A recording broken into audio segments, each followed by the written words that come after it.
So we were just talking about this off air. I want to dig into it. Spencer, how many Apefest tickets did the fund receive? So, okay. So I'll walk you through what happened to me yesterday because I think this is an interesting journey. So in the past, you need to split your wallets with your apes to get multiple Apefest tickets, which personally, I take issue with this in general when groups make you do this, but it's kind of standard practice at this point. Now, what was interesting this time around was if you split your wallets and you went and you claimed one wallet on token proof, and then you went in another wallet and tried to claim the same token proof account, it was like, like you're using the same token proof account. Like, sorry. Wow.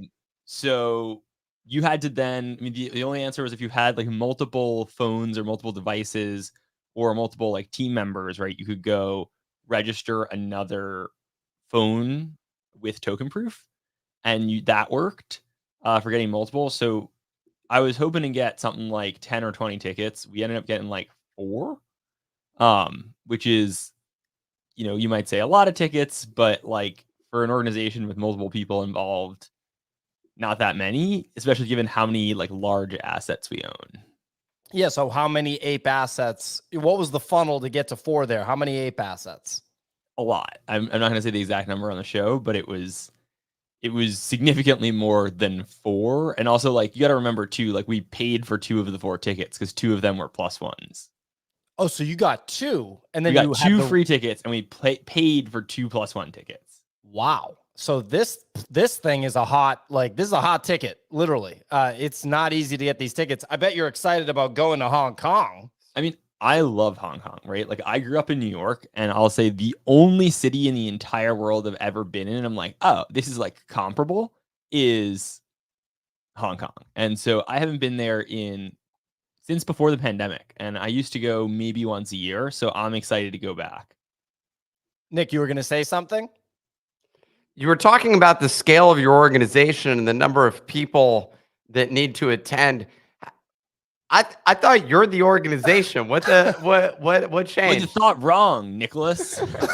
I actually also thought that Spencer was the organization, and when he said we, he was just talking about himself, which I love, by the way. I love the idea of saying we, that's but the it's royal just we. You. No, that's what you're supposed to do when you're an entrepreneur. You always say a solo entrepreneur. You're always like, we over at team whatever. Speak of yourselves as a team. I'll get the team on it. So, that's the best. That's the best. Well, who from the team helped get these tickets, Spencer? Like, were you asking me to dox team members? What is this question? No, wasn't it just you going to a website? I'm confused. Like that's the joke. I don't understand. So there actually are other people. Yes. at Spencer Ventures. Okay, I had no idea. We got some virtual assistants over there. Wait. But let's just back up a bit, right? Because last time they did the drop for, what was it, Apefest, wasn't it like Franklin got a ton of tickets, and then everyone was annoyed that Franklin had too many tickets, but he only had too many tickets because he had too many apes. He had like 50 apes at that time. What do you want? Wait, no. It's always been that Franklin keeps all his apes in one wallet, and it's always been that you only got one ticket per wallet. Okay. So what would have been the ideal situation for you here compared to the complaints they had previously and the complaints that they're having today? Well, I think people are just wrong about complaining that if someone like Franklin gets extra tickets, like that makes tons of sense, right? Franklin owns multiple, like at the time, $100,000, now $60,000 assets, right? Like, give the man the tickets. Like, I don't get it, right? Like, to me, this is the issue. And so, like, the complaint that, and this, okay, the reasonable, like, event organizing complaint is that what you don't want it to be someone like, let's say Franklin, right? When he had his apes, let's say he claims 60 tickets, right? And then has really no intent of going with 60 people, right? That's an issue. And so what they did this time around is that you actually had to put a deposit down, even if you got a free ticket that gets refunded when you show up, right? That makes tons of sense. They've solved that problem, right? It's the problem of like, I should just claim as many, and then they don't really know how many people are showing up.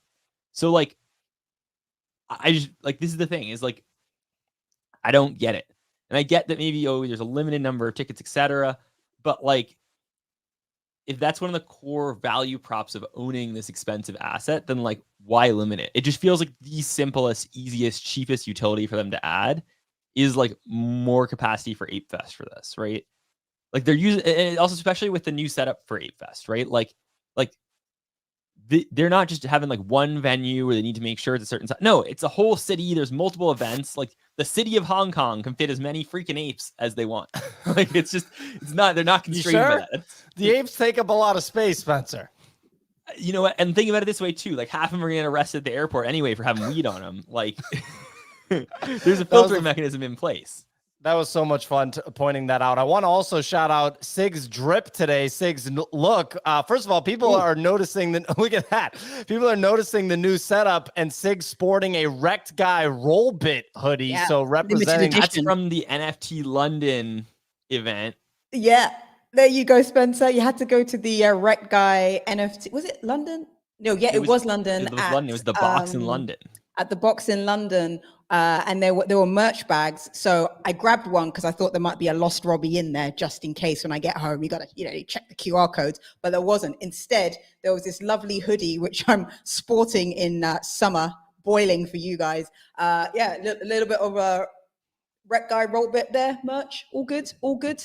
That's fire. And I think Spencer's going to have to learn from Signal because Signal has leveled up her streaming setup. Look, if I just go back and forth, the lighting on Signals is clearly stronger. Angle on both is strong. Spencer seems to think that this dresser on the left side of the screen, if you see people, is the issue. I'm skeptical that that's the problem. Oh, we got Nick representing Super Plastic. My black hoodie. He feels a little bit of FOMO I got this, over the drip. I got this for free the other day. This looks pretty good. The back end of this. Oh, is that something you would normally wear, Nick? That's a nice hoodie. Dude, that's what I wear. That's the type of shit I wear every day, Pio. Dude, let me see the front of it. Let me see the front of it. As he wears a pink button down. Yeah, I was gonna say Nick only wears button down. This is not pink, in case you're wondering. That's magenta. It's magenta. No, it's literally purple. Okay, man. All right, man. Okay, amigo. Too many blue eye glasses over here. Blue light glasses. Your color perception's a little bit skewed at this point. Should we send a screenshot to the art team? Maybe all of your screens are broken. Maybe the white balance is off or something. I don't know what's going on, but this is definitely purple. I got the ultra wide monitor and I've seen your monitor and let me tell you, you need an upgrade. Okay. But anyway, this is actually making Nick mad. He's like, my monitor is just fine. I don't care about my monitor. I'm talking about the color of the shirt is the bigger thing here. Lavender haze. Lavender. Winkle. Yeah, there's some good color call outs here. Wearing pink is a power move. Well, this is the best comment. Definitely not. Well, I have pink shirts, Pio, in case you're wondering, but this is not one of them. So I appreciate it. I'm now concerned. Maybe this would understand the color issues that I've brought up in the past is because maybe you're colorblind. We got fuchsia right here. That's why I used to shoot black and white is because you were actually colorblind. Maybe that's what was going on. I mean, you are onto something. Before we dive in, I want to shout out. So we got a gentleman on stage, Juan Deej, I suppose. It says that Juan is a part-time jeweler, a full-time DJ, and he requested to speak at the beginning of the show. He's actually Bunny's replacement. So he's going to be replacing Bunny on this show. Juan, what prompted you to speak? Hey. My name's Juan Deeg. It's like a CS Counter-Strike reference. Just wanted to come up and talk about like Apefest in Hong Kong. I heard you guys talk about it in the start. It just sucks because I really thought like when Apefest happened like a year ago in the States, like it would be open to all. It'd be a huge thing. Like it'd be a fucking cultural thing. Like everyone coming together, and it just kind of hurt because like Apefest finally comes to my city, where I'm from in Hong Kong. And they make it like, they cut the supply for it. So I was just like, what the fuck? Like Hong Kong has so much to offer. There's so many different side events this time. And they just like completely shit it. So I was like, just wanted to add that. Well, thank you for the addition. Fuck Apefest is the message from Juan. Just kidding. Thanks for joining the show, Juan. And we're looking forward to you replacing Bunny long term. Nick? I'd like to hear you say Juan a few more times here. Just, Juan. I'd like to apologize for my for our Latino listeners for the lack of pronunciation from Pio. Won't happen I'm again. pronouncing it properly. No, Clemente go ahead and say it Clemente again. didn't know how to pronounce Miguel Ribeiro's name. And he was just like, Miguel Ribeiro. I was like, Clemente, aren't you literally from Chile? Like, I don't really understand. Obviously, Ribeiro, we're talking Portuguese at that point. If it was Brazil, you would do Ribeiro, the H pronunciation at the beginning of the word.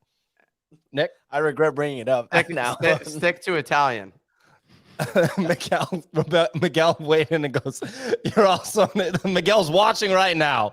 And he said, you're also not pronouncing it right. So, I mean, Miguel, I know how to pronounce your name better than you do. How about that?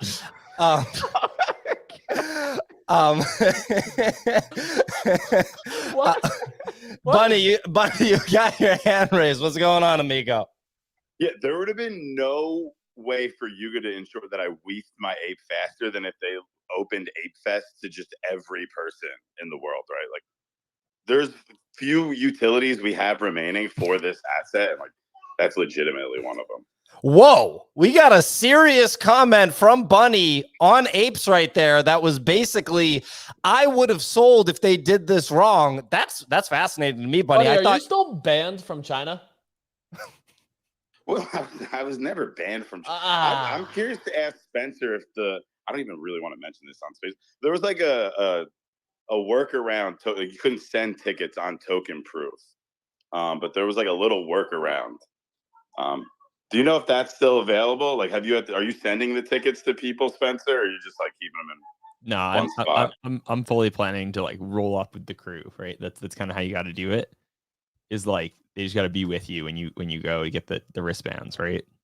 Spencer Ventures has expanded to 4 employees now. This is pretty big news. That would be the biggest news. That's big news around. Yeah, that's a big deal. No comment from Spencer. No. I like this. I think this is funny, making Spencer uncomfortable about employees that may or may not exist. Very, very fun stuff here. Well, look, we gotta get into the meat and potatoes here. Real quick, this Joe Biden video. Pio, I'm just gonna have the team pull up another tab on my browser real quick. Hold on one sec. Thanks, team. Go ahead. Clemente, can we pull up this Joe Biden video real quick? That I can't figure out why I'm so confused. Did you see this, Nick? Well, I heard about it, that he basically had the laser eyes thing. Like, is this AI? No, this is from his official account. I know. I think basically his team members did this and they had no idea. Like, he has no idea what he's doing. But the part about it that freaked me out is the push in with the camera on the cup. Like, are you kidding me? Well, I just don't understand. Like, it's kind of a misrepresentation of even, like, they haven't been like bullish on crypto. Like, They've been the opposite. Like, it has nothing to do with crypto. That's why. Well, what does it have to do with? Sorry, it's related to the. Do you remember when they called them dark? Did you ask me and then try to like keep explaining it, dude? It's from the Dark Brandon meme. Like, it's like his alter ego or some shit, and it just like depicts Biden as like a laser-eyed dude. Well, okay. So it's yeah, not Bitcoin. Oh, it's red. Yeah, but red laser eyes was acceptable. They didn't have to be yellow. You could do red laser eyes. I personally did red laser eyes. Well, maybe that's just because you're a huge Biden fan. It looks like an M2 laser eyes. That's what it looks like. There's the ape speaking. Okay, well, yeah, I was confused by it. I thought it was incredibly strange. And obviously a lot of Bitcoiners were weighing in. It makes sense that it's completely unrelated. He also did a photo shoot on a beach with his shirt off. No, he didn't. I swear there was, I'm not kidding. Clemente, pull that up. I mean, I don't want to look at it. I do. But he got a snapshot of, I mean, you're seeing old man shirtless style without, and it's, let me tell you, he doesn't look like Jeff Bezos. Oh my God, man. Dude, let's get this guy on HGH or something. Let's figure this out, Joe B. If you're going to be in office, we got to get you looking a little bit stronger than that. He's in office. I'm just saying. I mean, come on now. There's so many ads on this site. Well, I mean, this is part of the, he's trying to compete with RFK Jr. and it ain't happening. I mean, I just don't understand he's all over basically this is like all memes done wrong. You know? It's like, oh, if you take your shirt off, then people will be bullish for you. I think RFK was like temporarily popular, and then he just came out with some ridiculous shit. Yeah, he blew it up with his comments. Jewish people couldn't get COVID. I mean, I'm like, dude. What? I mean, all because he didn't get COVID. That was his like analysis that he did. If he experiences something as a Jew, then it's applicable to all Jews, basically, is the way that he views these things. I got COVID and I'm Jewish. So now maybe it could have been the Catholic side of me that was like exposed. Only basically. The Catholic side. That is what happens oftentimes. When I get a sickness, I blame it on the Catholics is the way that this goes down. And when I'm winning at life, I claim my Jewish heritage. Yeah, chalk it up to the other side. Look, ladies and gentlemen, we got a lot to talk about today.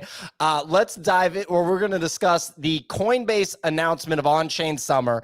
We're going to probably dig into the Apefest tickets. I mean, we kind of already covered it, maybe not. I'd actually rather use the time that we have with Spencer to talk about something else. And then we're going to dive into some potential plays. I also want to talk about a tweet that I just sent to Clemente about a senator shorting the stock market. If you're interested in chiming in for the discussion of today's show, we've already heard from Juan about that one was on purpose. That one I had to say in a funny way about what he felt about the execution of Apefest in his native Hong Kong. But if you do join the show, Hong Kong, Hong Kong, it's just Juan with a G at the end. Hong Kong. Look, guys, it's not my fault that you guys aren't cultured like me. I don't know what to tell you. I'm a linguist, and anyway, hey man, I'm taking offense to this. First time you take me up to this space, and you're just fucking roasting me, and you're making fun of my name. Come on, bro. Well, I'm getting canceled for this one. Well, we already know no one cares about Hong Kong anyways. That was what we just found out. No, you did not, mate. You did not. Why would Apefest be in Hong Kong if no one cared about it, bro? That's a good point. That's a very good point. It has to do with... Okay, never mind. Just go ahead. Well, anyway, we got the weather report with Sig in her Rec Guide drip with the daily paper, giving Spencer a run for his money for sure. Signal, please take it away. Sure thing, guys. Friday, the 4th of August. What's going on? Total market volume coming in at 12.4 million. Got Blur still with that line share at 8.4. OpenSea numbers just keep going down. It's like a bad report. 2.3 million. Onto leaders, not much change here. Apes sitting at 29.3. Mutants 5.4. Punks at 47.9. D-Gods holding 9.1, just wavering and hovering on the anticipation of what's to come. Azuki back below 5 at 4.8. Capson steady at 4.6, and Pudgy's holding at 4 ETH wall at 4.1. Over the past 24 hours, well, obviously the big news yesterday was Wreck League. It's developed by Enway in partnership with Animoca Brands, and Yuga Labs is obviously being featured. They are the season 1 debut partner. You're going to be getting these using NFT minted parts to build these mechs out, and you're going to be fighting PvP. Apes, mutants, dogs, and coders all get to claim a free mech. On to VeeFriends. It's been a while since you spoke about them, but VeeFriends announced a collaboration with Reebok. It's called the Aspiring Alpaca Classic Nylon Shoe. The debut reel, which was featured on Twitter, showed key community contributors like friend of the show, Cat's Nest, and the shoe is going to be released on August the 17th in an exclusive pre-sale for VeeFriends Series 1 and 2 holders, priced at $90. Nick, get your seahorse out. You can get a pair of shoes. On to big sales, and CryptoPunk number 3307 sold for 500 ETH, almost $1 million. That was $916,000 it sold. It's a zero attribute Baldy punk, and this previously sold in December 2020 for $137,000. So big win to the seller there. And then lastly, Red Bull Racing announced that Snow Throw is going to be their third artist in their Velocity series for the Austin Grand Prix. The Generative Minimalist project will be seen in at the Grand Prix race happening later in October. Onto crypto, we're pretty steady. BTC at 29.1, ETH hovering that 1800 range. Solana a little bit down at 22.8, at 22.8, and Ape at 1.8. So crypto looking pretty flat for summer right now. Back to you, folks. Fantastic weather report as usual, Sig. Those V-Friend shoes actually look good. I don't know about the name. It's a lot of syllables for the name of a shoe, but they actually looked pretty cool. All things considered that they're technically NFT merch. Anyway, ladies and gentlemen, some updates from the Nifty Daily Digest, the daily newsletter. If you go to the nifty.com and create an account, you will be subscribed. Coinbase introduced the start of On-Chain Summer on August 9th, an initiative that includes the public launch of its Layer 2 blockchain base, allowing users to bridge their Ether to L2, and features collaborations with brands like Coca-Cola, Atari. Oh, we love Atari around here, and OpenSea. Atari's track record in NFTs is phenomenal thus far. Doodles teased a new collectible featuring 3 different types of figurines set to release on August 18th, just one day before their IRL activation opens in Chicago in collaboration with Camp. Last but not least, Futureverse co-founders have announced the launch of Born Ready, a $50 million fund created to invest in early-stage Web3 startups aiming to bolster the Futureverse network. And by the way, when I said that Atari's been killing it in the NFT space, that was tongue-in-cheek. They have not. Those are your stories from the Nifty Daily Digest. Go to thenifty.com to subscribe. Is there, Nick, were you going to say something? Looked like you wanted to speak into the mic. Real quick, hold on. Hey, team. I'm trying to lift up this desk real quick. Come on, team. Bring it over here. I want to get the desk up. Hold on one sec. Here we go, team. I'm just going to have the team lift the desk real quick. And there we go. Okay. Very nice. Way to utilize your employees, Nick. Very, very good stuff. That was the team collaboration there to press the button on my desk. Keeps going up and down. Look, Apefest related, we basically already covered it. Spencer, was there any other, thoughts that you have on Apefest, the tickets, anything? I mean, look, I'll FUD the ticket distribution all day, but the truth of the matter is I'm excited for Hong Kong. I think this is actually a really big moment. People are really underpricing the degree to which most of the capital inflows in the crypto market right now are coming from Asia, and Hong Kong is a big hub. And this is kind of an interesting thing, right? Like as the US closes off to crypto, Hong Kong opens up to crypto. It's almost a one-to-one function, right?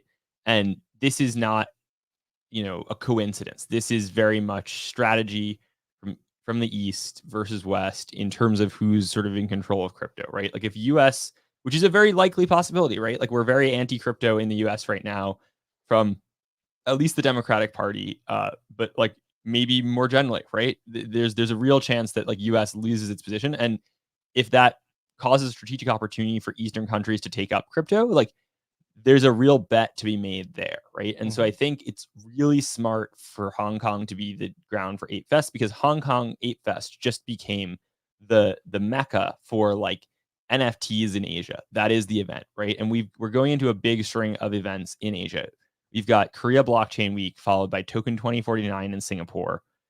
Then about a month later, we have Apefest, right? And so already you see a lot of the world's like crypto people will be in Singapore, will be in Korea, and will be in Hong Kong. We also have seen an increase in like Japanese companies entering the space. Like this is what's happening in the global macro of crypto, is like there's a big shift going on right now over to the Asian market. And everyone always has said, like Asian retail is coming to buy my bags. And that was sort of like a meme thing in the last like unit of time. But I think that really, if you look again, like where are true capital inflows, new players coming, we don't see them right now in the US. We don't see them in Europe in the same way. Maybe these Bitcoin spot ETFs, maybe that is the new player in the US. And that's a huge deal if and when that happens, right? Like I'm not saying that there isn't other things happening, but in terms of like, who do we see that like are stepping in and just like with big, deep pockets being like, we want exposure to the space that's happening in Asia overwhelmingly compared to other places? Fantastic insight. I also wanted to point out, Clemente has it in the call sheet, that Pimp Capital, well-known whale in the NFT space, owns 100 apes. Dingaling, potentially even more well-known whale, longtime whale in the NFT space. Neither was able to secure an Apefest ticket, but you did, Spencer. Yeah, it's because Spencer Venture stays winning. What can I say? There you go. Nick? I don't know. His team is better than my team. I'll just say that much. Well, there you go. Bunny, are you going to go? Weird. Sorry, I was gonna say, I find that really weird, like really, really weird that the people or the individuals who have the most amount of apes were not able to get a ticket. So because, to be fair, both of those people, if they reach out to Yuga, will get given tickets, right? Like, it's not like they're not going to be at Apefest. I am absolutely 100% sure that they will be at Apefest if they want to be. But the fact is that the system put 2 huge holders essentially on a wait list, and yet they're at the top tier in terms of number of holders. That would be like, I'm part of diamond status with, a luxury airline, and I don't get access to the waiting room, which is like, it just should be standard. I think it should be. It should be part and parcel of the benefit of being a large holder, as to like what was Bunny saying. But Bunny was saying this is one of the biggest benefits of being an ape holder is going to Apefest. So you would think that the people with the most apes would be at the front of the line. Well, but this is an interesting thing, right? Is that and I think a lot of NFT projects have to walk this very delicate line where in practice, right? If you hold 100 Bored Apes, like, even if you sleep through, even if it's the day before, if you hit the team up, like, you're getting a ticket to Apefest, right?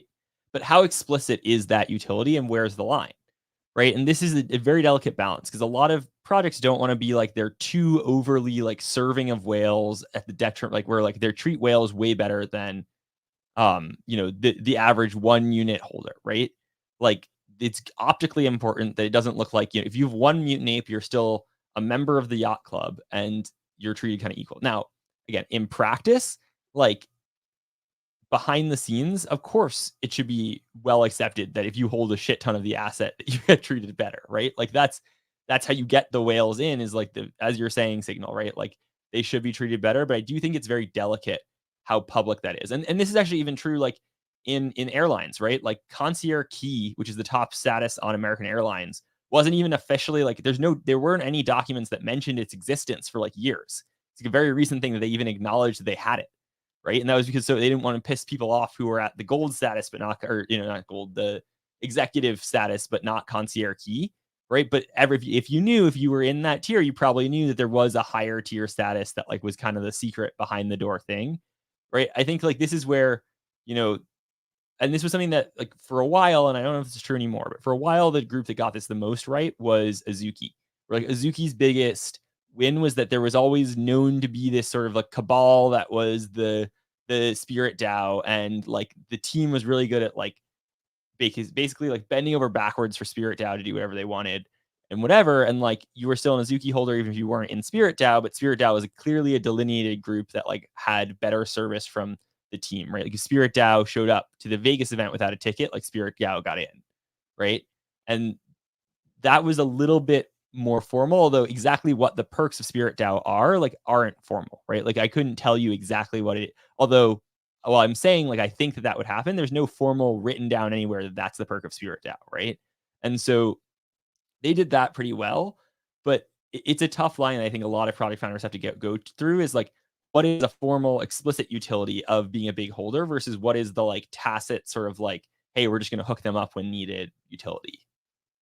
Yeah, I mean, look, it's good insight. There's definitely not a deck out there that says this is what you get if you're in Spirit DAO, or this is what you get if you become a giga whale of any of these collections. Some commenters pointed out that I think Pimp Capital like literally just missed the window, like overslept. So I think that's not the end of the world that they didn't get tickets. I wonder how all this ticket distribution stuff starts to play out over time. Bunny had his hand raised, and obviously is a Bored Ape holder. I doubt that Bunny's going to Hong Kong, but I could be wrong. Bunny, what were you going to say? Yeah, 0% chance I'm going to Hong Kong. Okay. Have you ever left the country, Bunny? I've actually never left the country. I've been to almost every state, but I've never left the country. Okay. So, do remember the Art Basel party that the Apes did? There was like that extremely long line to get in, and I think Franklin waited like 2 or 3 hours or something like that to get into the party. I was losing my mind the whole time from home, right? Like, I don't want, dude. That's like, what if he just starts dumping from the line? Yeah, that would not be great. That would have been a good publicity stunt, is to literally be dumping the apes from the line from his mobile phone. That would have been interesting. Look, I wanted yelling "fuck apes." Yeah, I mean, it would have been something. They didn't let Franklin in. Yeah, I mean, look. Wait, they didn't let him in where? No, they let him in. The line at the Art Basel party was just long. Oh, yeah, but there's an important like asterisk here, which is the reason the line was long was because their fog machine produced too much fog, and the fire marshals came and said you're not allowed to let any more people in because there's too much fog in the venue. That's like actually what happened. To a whale, Spencer. They don't care about that. The whale. They should have grabbed someone that only owned one ape and threw him out and let Franklin in. That's the solution. You know, quick hitter, since we're talking about Yuga, we got this Wreck League game. So I want to hear Signal's take on it, because Signal, I think, brings interesting perspective to games. To give some context, we got Enway as the leader in the... What's so funny, Nick? What? I mean, it's interesting that you're like, for the gaming analysis, we're going to Signal. I like what Signal says about games. Okay. When she talked about, what's it called? Dookie Dash and all that. Enway was the leader and it says in the call sheet I'm supposed to throw to her. Enway was the leader in the creation of this game, using Yuga's NFT as the primary feature in the gameplay. Holders of apes, mutants, dogs, and codas will receive a free mech that can be sewed for battle. Sewed? Is that the word? Sewn. Can be sewn for battle. Wait, what? Used. We're sewing? Used. No, exactly. It's a typo in the call sheet because of Clemente. You made a typo in the newsletter today as well, dude. What's going on, man? He's up early. When he moves to New York, he'll be up at a more normal time. The main concern from people was that in order to get on the allow list, it required a KYC. What else is new? People were concerned about that. They don't want to pay it was taxes. another level of KYC. They asked for your social, which other side didn't. Yes, you had to enter your social security number into the form to get KYC. Your whole social? Full social. That's kind of gnarly. Yeah.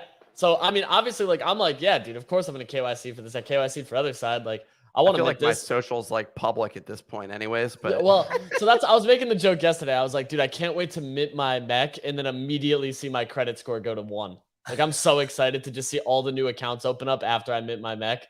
But I think this game's going to bang. Like, Enway has done fighting games before, but I know we have our gaming aficionado with Signal, so I want to give her an opportunity to talk about gaming first. So Activision. Oh gosh, I'm even writing in the comments that easy help. It's gaming. No, but I have to say, actually, sometimes I think it's good to throw to somebody who doesn't know anything about gaming, because we have like more of a neutral perspective. This looked absolutely awesome. Like when I saw the trailer, not the Curtis trailer where the ape is sitting in front of the computer, but the actual gameplay footage, I was like, I want to play this game. And even though I will probably lose every single battle, and there are people who'll be better fighters for me, someone like me can even be involved in just getting the boxes, not burning the boxes. The boxes will have scarcity, or I can open my boxes, build my mech. And there were so many things that I felt that I could do even before playing the game in order to anticipate. This is something that I'm definitely going to play. And I want to if this is successful, this then becomes like a beacon to the outside world that you have these Web3 games that are fun, they are good to play, and it will bring more positive attention. It's a win-win for everyone. Easy, I'm going to throw to you to give the gaming, the gaming perspective. Real quick, before you give your perspective, Easy, and I appreciate your Signal. What's the process outside of entering my social security number? Hey, are you intentionally putting those comments over my face, Clemente? Is that what you're doing? Okay. Smart move. So, in terms of this game, what do I get? So, am I getting is this like another Other Deed drop? No, so it's slightly different this time. So the way that this drop is working, and just to answer the first part of this, when you asked about the KYC side of things, the KYC requires a license or passport upload, face scan, and then social security number. So those Why? 3 parts. Is this sponsored by WorldCoin? Yeah. Why? So so what's even more interesting is it is the exact same KYC company that they used for other side, but they don't persist that wallet in KYC, which was the most odd thing to me. Like I connected my wallet just hoping that it would have been like, yeah, you're good. You've already KYC'd, but I had to do it again. And then I stopped at the social security number because I was like, Because they burnt, not burnt, but I remember them saying last time for the other side drop that they wouldn't keep that store that information data. on record. So that does make me feel a little bit better. I'm like, realistically, for a couple $100, yeah, I'm probably gonna throw out my social. You know, like if anyone's got a link to how to get a new identity, DM me. But the thing with this too is like the game looks really good, in my opinion. Enway's done this before, where they've done mobile fighting games. So they have an experience in this space. They've advertised to like Web 2 users. And the drop, you get a pack, a box, what they're calling it, a crate. You open up your crate and it gives you parts for a mech. There's already been leaks of what the mech setup is like. It's like a 20-part character that you build and compile and put together. And then that's your character in the game. With that too, they've mentioned like a play to earn level where free-to-play players use your mech, you actually make money on it, which becomes more interesting to me. What bothered me, the one thing like where I'm like negative about this is we have mechs in other side and mechs don't translate into this game.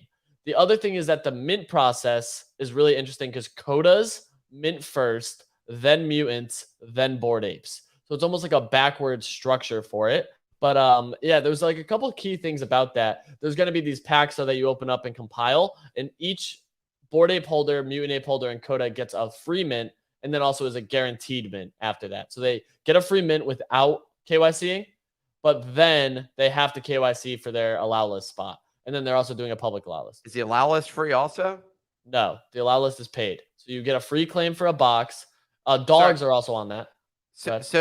So you KYC for the right to pay, but yes, you KYC don't need to give them money. But you don't need to KYC to get a free one. Correct.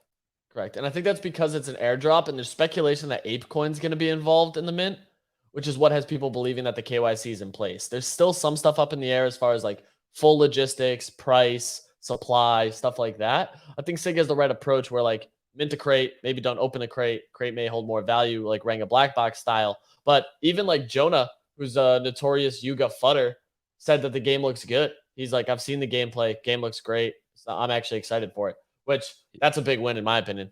Big indicator. Spencer? Yeah, so game looks really good. I think what's interesting to me here is the delineation that's being drawn between Yuga games and non-Yuga games. And there's a tweet from I think it was Garga, one of the Bored Ape founders. There's a tweet where they're like, this is an exciting partnership with Yuga Labs for a game that's external to the ecosystem, right? And so this was, everyone yesterday was like, oh, this is going to be a heavy metal thing, like mechs, heavy metal. I don't think that's the case. And I'm not sure if that's like fully what they've said, but it doesn't seem like that's the case, right? It seems like this is a gaming partnership where Yuga IP is being used. Yeah. Is it? Well, this isn't a Yuga run game. This is a really interesting sentence. This is a sentence to focus on, right? So whereas, and this is important too, right? Because this is an Animoca game, but Animoca is also working on things that are Yuga run games. So this is like Animoca using a Yuga partnership to launch a game that isn't a Yuga game versus the other way around. And I think that that's a really interesting, like we're watching them play around with how their IP can be. I'm very curious to see if the assets, so whereas I think like heavy metal is considered like an asset in the Yuga ecosystem, it's not obvious to me that the assets from this game will be considered assets in the Yuga ecosystem. Maybe they are, maybe they aren't, right? But can this company successfully use Yuga's reputation to help launch their project, but then not have themselves seen as part of the Yuga market cap, right? Because that's the challenge, is like, can these mech parts go above the price of a heavy metal? Can they flip the price of a Coda? Can they flip the like, who knows, right? I think that's very challenging if the market perceives the assets as part of this Yuga ecosystem that includes heavy metal, includes all these other things.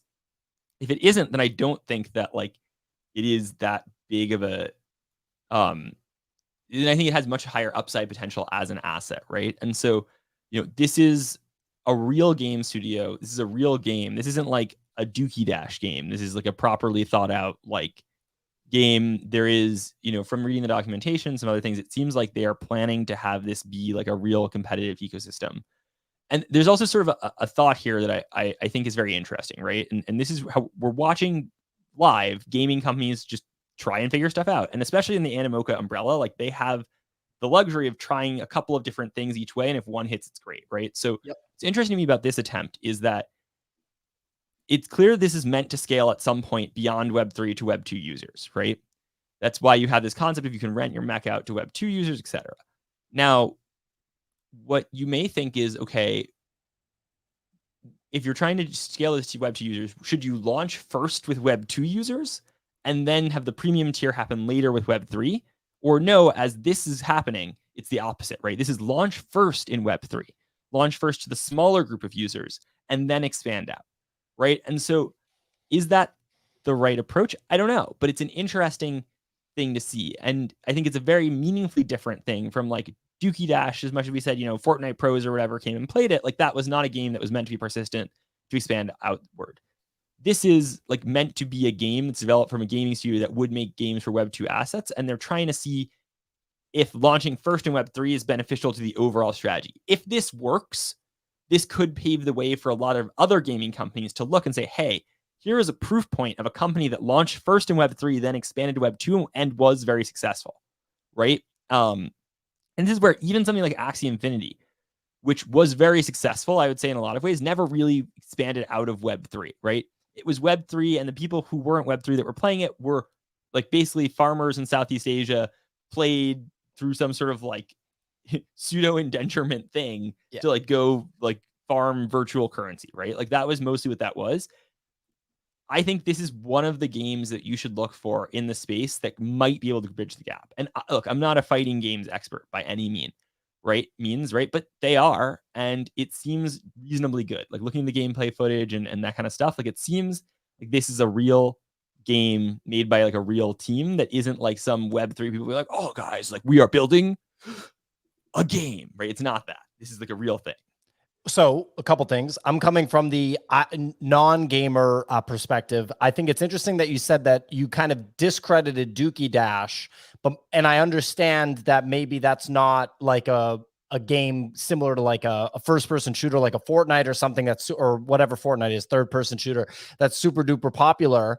But Dookie Dash attracted Mongrel, one of my understanding, a top gamer in the world, and he won and he got $1 million. So I viewed that as like an unequivocal win for Bored Ape Yacht Club. I have a question. Are games like this, which I would call as an uneducated gamer a Mortal Kombat style game, but I don't know what the actual name for this genre is, are games like this popular among professional gamers? I know that first-person shooters are popular among professional gamers. Games like this are popular among professional gamers? There's an entire industry of Mortal Kombat people who play professionally to this date. It's not as lucrative because obviously audience reach is not as big. Like people enjoy watching Twitch streamers who play first-person shooters because it is typically like a little bit more action-packed, a little bit more engaging. But you got to think there's full Super Smash Bros. Circuits. There's full Mortal Kombat circuits. Like side fighters are a genre that have been around since some of the earliest video games. And I think the bigger thing that a lot of us are not really acknowledging here is that it's mobile friendly. Like the mobile friendly aspect of this is where you actually attract a much wider audience. And because Enway is known in the mobile space and actually has games that are side fighting specific that are huge already, and by huge, like comparatively to other mobile fighting games, they're kind of one of the bigger players in the space. This to me feels like one of the best ways to actually get people to play, quote, a Web3 game without knowing there's any Web3 involvement. Launching a Q4 tournament for this too has the potential to onboard people out of the space into this game, playing it, not realizing it, and potentially making money from it, which is like the feedback loop that you really want to lean into. And I want to real quick, I want to go to Nick in a second, but I want to make a point. So Isaac Rodriguez was trying to make a point. He said, but Mongrel didn't play for the fact that it was an NFT game, it being Dookie Dash. He played for the prize and the money that came with it. And I say, Isaac, you're actually proving our point. You're proving my point. It's better for people outside of the NFT space to not care that it's an NFT game. It's better. You don't want them to think it's an NFT game. If anything, you should hide the fact that it's an NFT game and attract them just for the game itself and the potential prize, because NFT is a bad word outside of the NFT space. Quite frankly, it's becoming a bad word within the NFT space. You want stuff that people want to play, and they don't care about the pipes that are in the back. You know, they don't care about the plumbing under the sink. They just want to play the fun game because it's a fun game. And if you can win money, even better. Nick?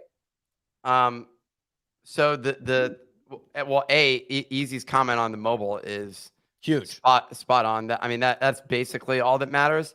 The other thing that I wonder about, so the way that it's been described so far seems like essentially the NFT holders just get are part of the launch of this, less so like the NFTs aren't a core element. Like I could just download it from the App Store and play it, correct? So once it's live, yeah. It seems like the NFTs have certain utilities in the game, which is why you can rent them out to other people. Like the game economy for this seems like it's going to be really interesting, as it relates to the delineation between free-to-play players and paid players who are NFT holders. And there is revenue linkage across them, which is very interesting. It is very interesting. It comes back to at what point, where's the line of it being a security? Like if you ended up purchasing an asset that started, I mean, I guess the reality is you have to go into the app and interact with it.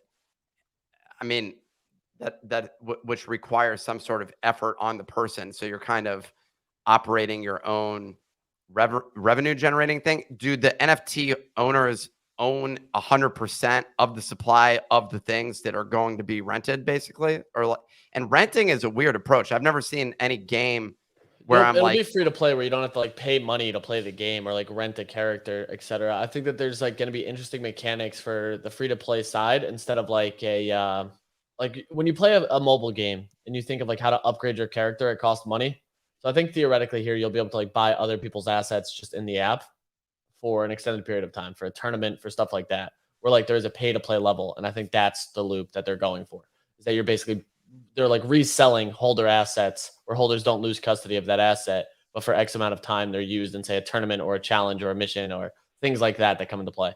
Yeah, I mean, we've been talking about this with NFTs for a long time, that the technology lends you the ability to do that. Nick said, I've never seen that in a game before. Yeah, because there haven't been any big games with NFTs integrated yet. Signal? No, I was going to say, one of the things I found interesting, Easy, did you see that they said that the mechs, which the coders, the dogs, the mutants, and the apes claim, cannot be disassembled, but the other mechs can be disassembled and those parts can be sold off, which I thought was a really interesting mechanic, as in I wasn't sure if the free mechs, which the apes will claim, will be able to be sold on the secondary market. That was one thing that I was thinking about.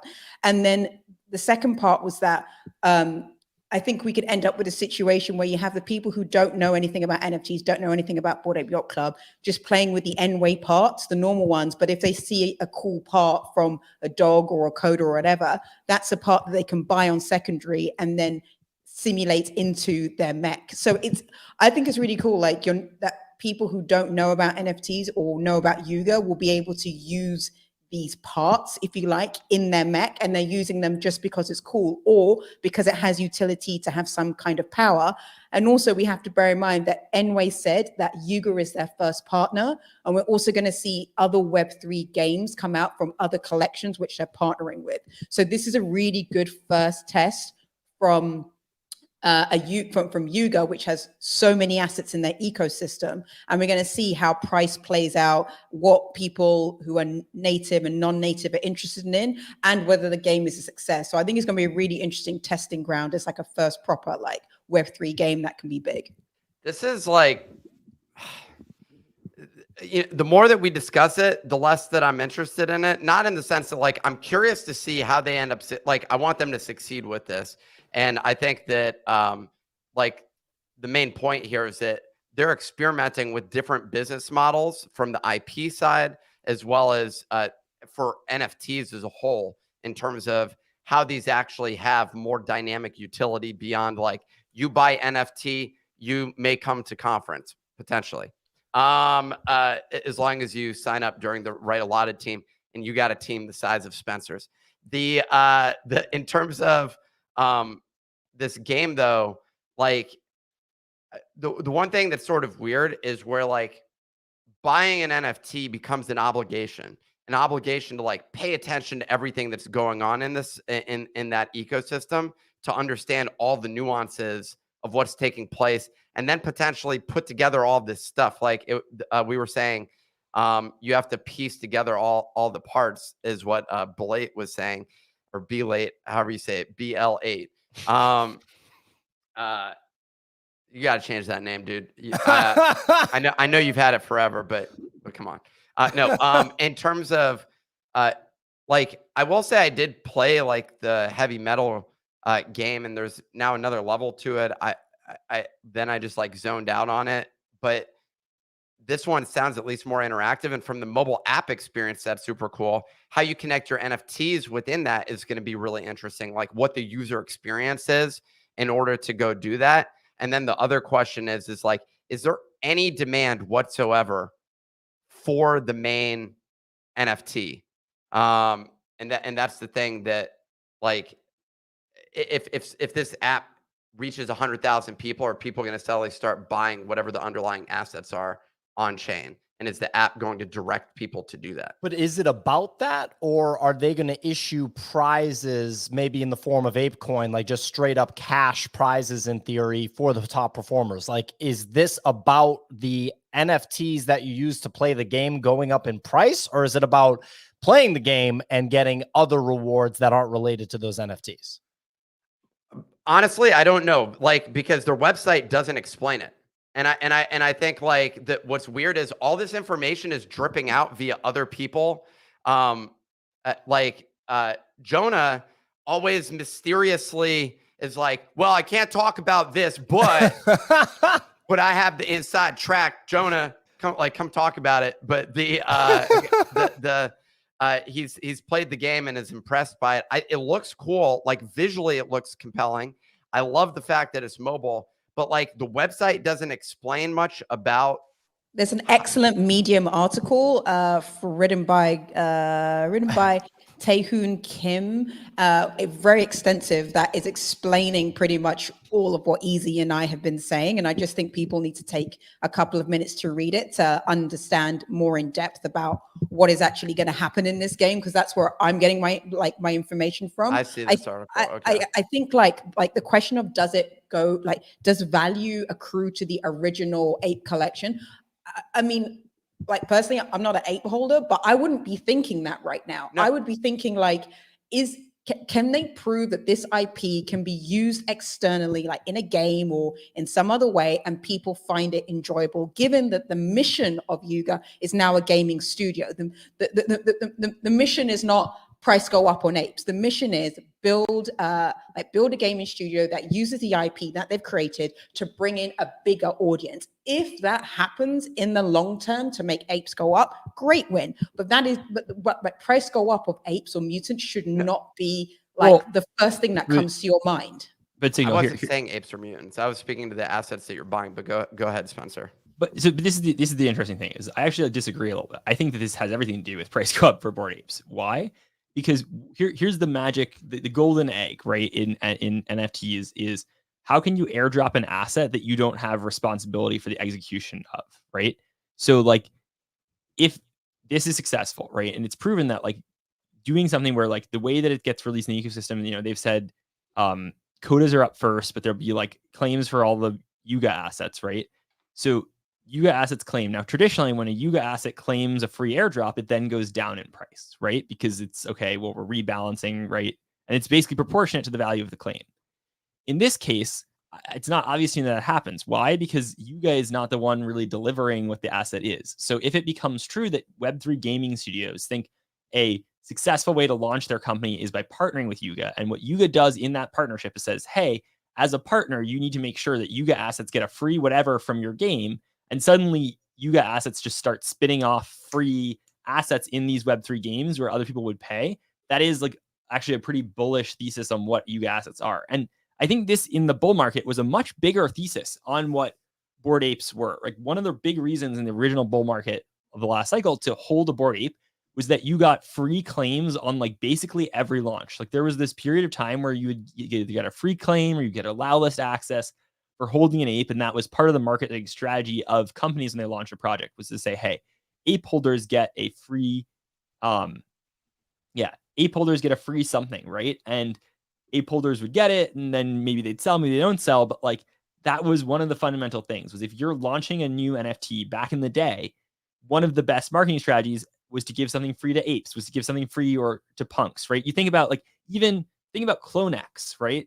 How did you get CloneXs? The way you got CloneXs was if you minted the CryptoPunks shoe from Artifact for 1 ETH. You got a shoe, which you could only do if you had a CryptoPunk. And that was how Artifact was launching their digital assets. You minted a shoe. The shoe then gave you 3 free clones, right? So this was like a lot of the ways that a lot of, you'll talk Tony Herrera, who's like, big CryptoPunks guy, right? Like that was how he had his clone exposure, was because he just minted a shoe, right? Like a lot of this started with like, hey, punks, you can get, back in the day it was mostly punks, you get special privileges in all these mints, and that was a marketing strategy because punks held most of the liquidity. Then it started becoming punks and apes, right? You saw that's how Adidas launched their stuff, was through a collaboration with punks. And we don't think of Adidas being a big NFT now, but it used to be, right? There was a time when Adidas NFT had a 2 ETH floor, right? You saw Prada, I think, also launched like that. Like there was just a lot of launches where you had access if you owned Yuga assets, right? And that meta has kind of gone away. But if they can bring that back for in-game video game assets that are developed by external studios, where people don't perceive the asset from that game as part of the Yuga like market cap, then that's a huge, huge, huge win. Yeah, I mean, look, there's in the bull market, you're absolutely right. I'm fascinated by this game. I'm really excited to see what the results are. I don't think it's designed to drive value to the assets that you need to play the game. I think there's going to be some other reward system, maybe in the form of ApeCoin or maybe in the form of another NFT like the Golden Key that Mongrel sold for $1 million. I find Jonah's tweet hilarious about how he was like, there's only so much I can share. I love that. And when I talk to him, he says basically the same stuff. It's awesome. And the comments, last thing I'll say is the comments of who's got a bigger team, Spencer, Jonah, or Nick, is one of the funniest things. Jonah has a great team, huge team. Absolutely love these. Look, we're gonna close out here. I guess the way we'll close is a little bit of market discussion in the short term. I'm going to go to Spencer first. Spencer said a few days ago or a few weeks ago that you were working on a new degen strategy that you were messing around with. You had a tweet. You said you were burning the midnight oil running a degen strategy. Haven't done this in a while. I'll let you guys know if we print. Well, did you print, Spencer? We printed. What? What was the what button did you press on the printer? The one that prints. Unfortunately, I can't talk about that one quite yet. Not to pull a Jonah on you. But look, I think the market's in an interesting spot right now overall, right? We've been talking about this for quite a while, where like a lot of people have just tapped out. It's kind of boring overall, but there are these like crazy opportunities, right? And I don't know, do we talk about the Vera, whatever her name is, the Sotheby's Vera drop? Wang? What? I'm blanking. Was it Clemente? Do you know the name of this one? Was it Moldovar?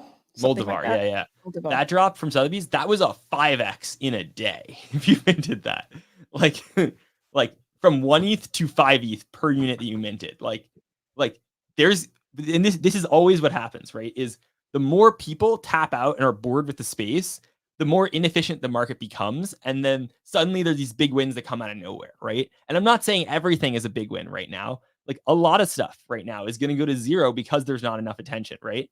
But like the good stuff that comes out will be overlooked. And so this is where, if you've been paying attention to the NFT market for like the last 18 months, like, and you missed this drop, right? Like take a good look in the mirror and think, okay, like I am looking at the wrong things. It probably means did we discuss it? Did you? We did not discuss. No, it was in the weather report, but we didn't discuss it, which was unfortunate because I was waiting for you, Spencer, to be here because I saw that you had the win, but we didn't actually get into the meat and bones of it. And I agree with everything you're saying. Thanks for the heads up, Spencer. Jeez. I mean, this is ridiculous. We had no early insight into this.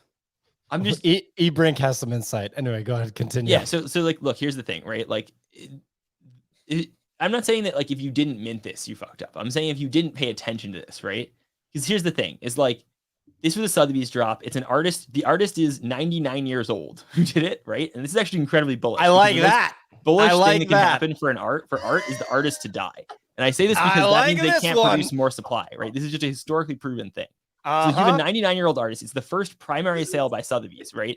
And they do the ridiculous decreasing price auction thing that Art Blocks does, right? Where it's not a Dutch auction. So it's one person paid 20 ETH instead of the ultimate 1 ETH mint price to get a random one, right? Like this is this silly thing that Art Blocks does where like it goes down and it because of that, it's like a game of chicken and then it's almost always profitable to mint them, right? Now, in terms of like generative art, etc., like who she is in the and Clemente, I don't know if you can pull up some of like her other art because it's more recognizable. Her like this is like probably like the OG like digital artist, right?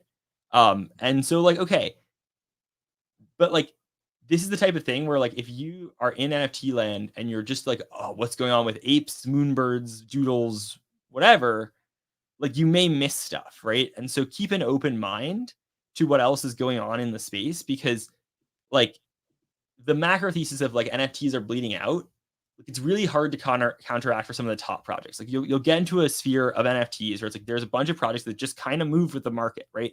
They might jockey for position a little bit here and there, but by and large, the correlation in price amongst the top capped projects has been really, really high, right? And so look at the thing that you may recognize mostly from her works is the like squares, like many squares ones, concentric squares. If I had known, I wasn't aware of this. If I had known that she was 99 years old, absolutely would have bought, would have aped in a heartbeat. If I knew she was on death's door, dude, there's no doubt I would have bought this one. The over-under on an early death was 1 year. I'm hammering the buy button, guys, baby. this woman is so far away from that door. I can tell you, she's one of the most inspiring, articulate. I mean, like she's unbelievable. This woman's not going anywhere for years. I can. She's living to 200 easily. She's one of the pioneers of like generative art. When she did generative art, she's originally Hungarian. She moved to Paris. She had to go to like I think she said the Sorbonne to ask the director of computer science whether she could use the computer to essentially make generative art. This was at a time where there were even no computer screens, right? So the output would come out on a plotter. And this was also at a time where they sold like computing time in seconds. So every university had like an allotted amount of time that to actually compute. And it was really, really expensive. So, you know, it would be the equivalent of maybe like how people talk about, you know, ordinals or something and being able to put something on Bitcoin, like really, really expensive. So if you want to do it, you really have to have a lot of money or be extremely passionate to like break through the technology barrier. So like in the realm of generative art at that time, she was doing something extremely innovative, and she has gone on to essentially be somebody who has moved the space forward. The traditional art world loves her. And even like at the age of 99, she has the curiosity to like want to try and do generative art at a time where, you know, lots of traditional artists aren't even looking at this space. I would say to people like, Spencer is 100% correct. This was one of the best drops that has happened. And Vera is probably one of the most inspirational people you will actually hear talking about this space. And if you can own her art and you like her art, I would say yes, like buy for her story. If price go up, great. But if it doesn't, I would own one of these for sure. And like, here's the thing too, like I fully flipped this. Like we do not hold any more from our mints. Like we're out of this position. This is not because I'm necessarily bearish on her. It was just like, look, because it's an NFT, Spencer. You can just say it. It's an NFT. No, so it's not because it's an NFT. It's just like don't have the strongest like I think it's difficult in general to do to trade NFT art, right? Like it's not obvious to me what does well and what doesn't well and for what reason. It doesn't do well for what reasons. But like, and it also wasn't like I thought this would have minted out at a higher price, and I didn't. It was surprising me the amount of like sustained demand that it has had over time, right?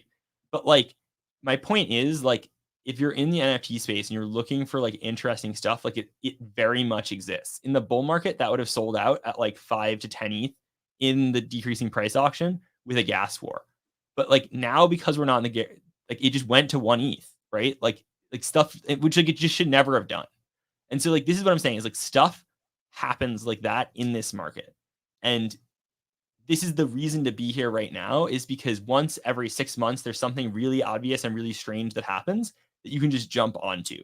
And so like this is my advice to the degens in the audience is like, don't lose hope. There are plays. Yeah. And I mean, it should be mentioned so everybody understands Spencer's full-time job is running a fund. So his entire livelihood is based on, watching this market like a hawk. You didn't miss this one. Wish you told me this artist's age, because I would have absolutely taken a very big interest in it. Buy button based on that one. I'm just saying that is about as strong of a thesis as I've ever heard in the NFT space right there. I'm very upset that because I just know that I would have bought in to this. By the way, work looks incredible. History of the artist is off the hook. She looks incredibly lively. I'm sure she'll be around for a very, very long time.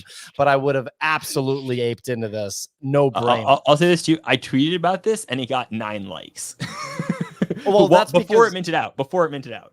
Yeah, that's because there's literally no engagement to be had on NFT Twitter unless you're, doing drama related stuff right now. Even threads are down bad from the big time thread writers that literally get paid to write threads.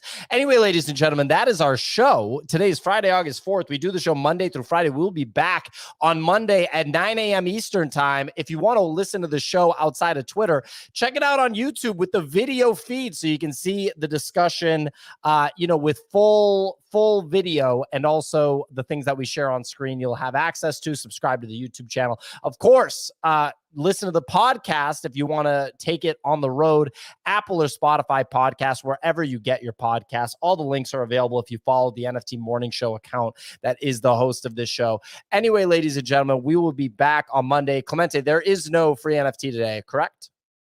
All right, very cool. Well, great.